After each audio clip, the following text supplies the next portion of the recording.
আজকে বছরের শেষ দিন 31শে ডিসেম্বর। আজকের দিনে আমরা পুরো পরিবার মিলে পিকনিক করতে গিয়েছিলাম সেই আমাদের পছন্দের জায়গায়। কিন্তু একটা জিনিস কি, এই পিকনিক করতে গিয়ে আমাদের যতটা আনন্দ হয়েছে তার থেকে বেশি সবাইকে ছেড়ে যে যার বাড়ি চলে গেছি, এটার জন্য একটু মন খারাপ করছিল। একটু না, অনেকটাই মন খারাপ করছিল।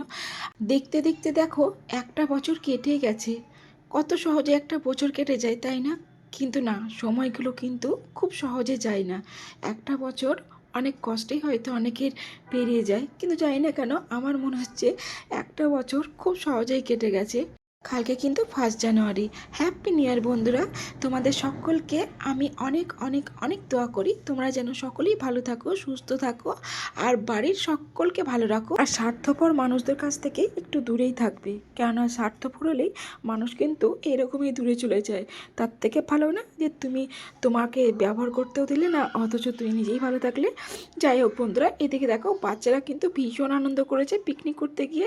দেখো কেমন দৌড়ে দৌড়ে ওরা খেলাধুলা করছে, ভীষণ আনন্দ করেছে ওরা। আজকে সারাটা দিন ভীষণ মজা করেছে। আর দেখো এই পুচুটা দেখো কেমনভাবে দৌড়াচ্ছে।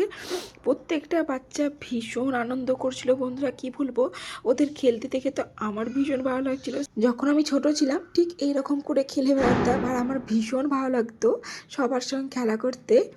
আর এইদিকে দেখো বাচ্চাদের নিয়ে কিন্তু আমরা নদীতে নেমেছিলাম, আর এইটা হচ্ছে ব্রাহ্মণী নদী। আর বাচ্চাদের অবস্থা দেখো, ওরা ভীষণ আনন্দ হয়েছে এই জলে নেমে। এর থেকে বেশি কিন্তু ওদের আমরা নামতে দিইনি, তার কারণ জলটা প্রচণ্ড ঠান্ডা ছিল। আমার আজকের এই ছোট্ট ভিডিওটি তোমাদের যদি ভালো লেগে থাকে তাহলে please like, share, subscribe, comment করো।